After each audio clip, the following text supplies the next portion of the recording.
हो तेरी गलियों का हूँ आशिक, तेरी गलियों का हूँ आशिक, तू एक नगीना है। हो तेरी गलियों का हूँ आशिक, तू एक नगीना है। तेरी खुशी मेरी खुशी, तेरा गम मेरा गम। जैसे ये दो लाइनें मेरे को बड़ी प्यारी लगती हैं। खैर, आज की इस वीडियो में ना हम आपको हमारी एक बड़ी ही प्यारी सी कविता सुनाने वाले हैं। इस कविता को हम बार बार पढ़ते हैं और इस कविता का नाम ही है शायद जीवन पथ की पहचान। बहुत सुंदर कविता है, बहुत ही फिलोसॉफिकल कविता है, बहुत सारा दर्शन छुपा है इसमें। एक जो है ना मोटिवेशन मिलता है इस ऐसी कविताओं को पढ़ करके। हरिवंश राय बच्चन की कविता है पथ की पहचान, इस कविता का नाम है। इस कविता को मैं एक बार आपके सामने पढ़ना चाहूँगा और यदि आप चाहते हो कि मैं इस कविता पर अपनी व्याख्या दूं, हालांकि इसके अर्थ आपको मिल जाएंगे और मेरे भी अर्थ लगभग इसी के अर्थ से सेम रहेंगे लगभग, बट मैं एक अलग तरीके से इसको पेश करूंगा। यदि आप चाहेंगे इन फ्यूचर भविष्य में कि हम इस पर एक वीडियो बनाएं इसकी एक्सप्लेनेशन के साथ, तो वो भी काम हो जाएगा। खैर, इस कविता को पढ़ते हैं। बड़ी ही प्यारी और बड़ी ही खूबसूरत कविता है। इस कविता में आप अपने आप को खोजने की कोशिश करें, जीवन को खोजने की कोशिश करें। जीवन कितना जटिल है और फिर जीवन कितना सरल है। जीवन की जो द्वंद्वात्मकता पना जो है, द्वंद्व रास्ते, जहाँ पर रात भी है दिन भी है, जहाँ पर सुख भी है दुख भी है, ये डुअलिटी है जीवन। जैसे एक ही रस्सी के दो छोर हो, समझ रहे हो आप, कि जैसे ही आप सोचोगे ना दूसरे छोर को मैं ख़त्म कर दूं, उसके लिए आप आधी रस्सी काटोगे ना, फिर दो छोर पैदा हो जाते हैं उसमें। जैसे चुंबक वाला होता है ना, चुंबक का सीन, कि आप सोचते हो कि चुंबक को काट दूंगा तो केवल एक सिरा काम करेगा, लेकिन जैसे ही चुंबक टूटता है फिर उसी में दो सिरे पैदा हो जाते हैं, नॉर्थ और साउथ। तो जीवन बड़ा ही द्वंद्वात्मक है और यही जीवन की खूबसूरती है। और जीवन की जब हम इस खूबसूरती को एक्सेप्ट नहीं कर पाते हैं, स्वीकार नहीं कर पाते हैं, सुख में रहने की जब आदत हो जाती है, सुख ही प्रिय हो जाता है, और जब दुख आ जाता है तो हमें परेशान कर देता है, डिप्रेशन में डाल देता है, चिंता में डाल देता है, हमारे जीवन में अवसाद पैदा कर देता है। तो जब हम सुख ही सुख केवल चाहते हैं, दुख नहीं चाहते हैं, तो हम जीवन के एक छोर को ना अलग कर रहे हैं। और जीवन के एक छोर को अलग करना मतलब जीवन को ही आधा काट देना, जीवन की खूबसूरती को आधा कम कर देना। जब आप धूप में से आते हो, अभी कविता शुरू करते हैं, जब आप बहुत कड़ी धूप में से आते हो, बहुत सारा पसीना आ रहा है, बहुत थके हुए हो, और बीच में एक छोटा सा पेड़ मिल जाए, आम का है फिर किसी का भी, जो थोड़ा सा घना हो, जहाँ पर बैठ करके आप शांत हो सको, थोड़े अपने शरीर के तापमान को कम कर सको, तब धूप का एहसास होता है। तब उस कड़ी धूप, कड़ी वो जो पसीना है, वो जो शरीर का थकान है, तब उसका एक अनुभव होता है कि नहीं, मैं वाकई में धूप में से आया हूँ। तो जीवन में दुख ज़रूरी है ताकि सुखों का अनुभव हो, और सुख ज़रूरी है ताकि दुखों का अनुभव। खैर, ठीक है। तो इस टाइप की ये कविता है।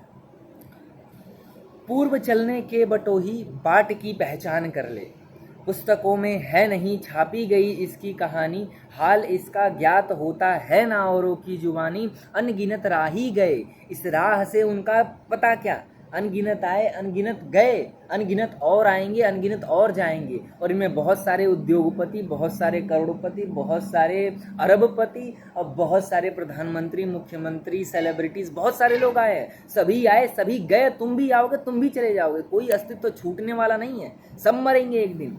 अनगिनत राही गए इस राह से उनका पता क्या, पर गए कुछ लोग इस पर छोड़ पैरों की निशानी। कृष्णमूर्ति हो गए, रमण महर्षि हो गए, कृष्ण हो गए, मोहम्मद हो गए, मीरा हो गई, लल्ला हो गई, सहजो हो गई, पर गए कुछ लोग इस पर छोड़ पैरों की निशानी। यह निशानी मूक होकर भी बहुत कुछ बोलती है। ऐसे लोगों की जो मौन की जो जुबान होती है ना, वो भी बहुत कुछ बोलती है। रमण महर्षि जैसे लोग। खोल इसका अर्थ पंथी पंथ का अनुमान कर ले, इसका अर्थ खोलो और पता करो कि जीवन एक्चुअली में है क्या। पूर्व चलने के बटोही बाट की पहचान कर ले। है अनिश्चित किस जगह पर सरित गिरी गहवर मिलेंगे, और है अनिश्चित किस जगह पर बागवन सुंदर मिलेंगे। किस जगह यात्रा खत्म हो जाएगी यह भी अनिश्चित, और है अनिश्चित कब सुमन कब कंटकों के सर मिलेंगे। कौन सहसा छूट जाएंगे, मिलेंगे कौन सहसा। कोई सही नहीं है कि कौन आपको मिलेगा, कौन छूट जाएगा, क्या आपके जीवन में होने वाला, अगला कदम क्या होने वाला है। ओशो हमेशा बोला करते थे ये अज्ञात का कदम है। जीवन प्रति क्षण, हर क्षण तुम अज्ञात में कदम रख रहे हो। तो कौन सहसा छूट जाएंगे, मिलेंगे कौन सहसा। आ पड़े कुछ भी रुकेगा, तू ना ऐसी आन कर ले। अपूर्व चलने के बटोही बाट की पहचान कर ले।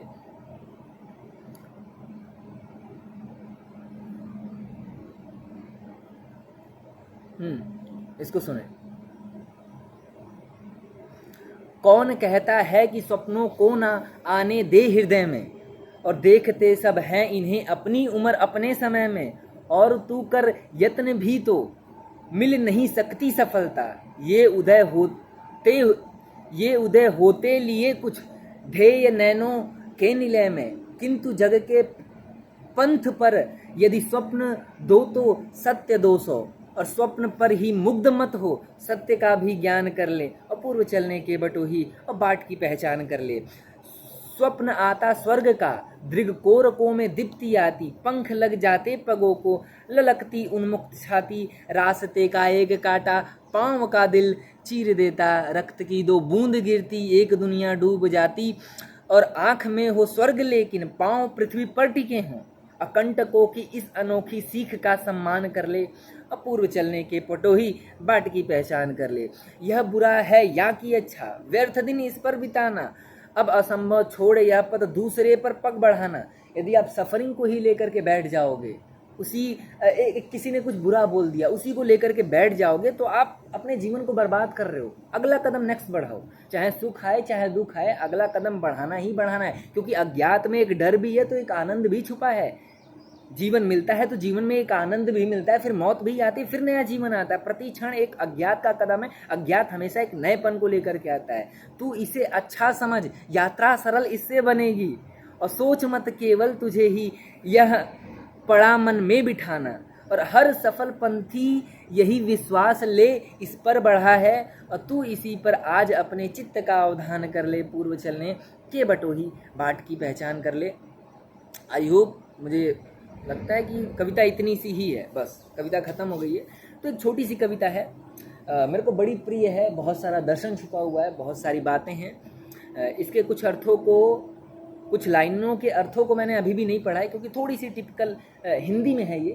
तो एक बार मैं पढ़ूंगा, इस पर चिंतन होगा। तो यदि आप कमेंट करते हैं, 10-20 कमेंट आता है कि भाई अपनी बात रखो, तो मैं इसको थोड़ा सा पढ़ करके और एक अपना चिंतन रहेगा उसमें, उसको ऐड करके आपके सामने रखेंगे। बाकी ये कविता बड़ी खूबसूरत है। मैं तो कहूँगा इसे आप प्रिंट आउट निकलवा लीजिए इसका, और एक टांग लीजिए कहीं पर, एक अलमीरा पर, या फिर यदि आप एक स्टूडेंट हैं तो अपने बैग में रखिए।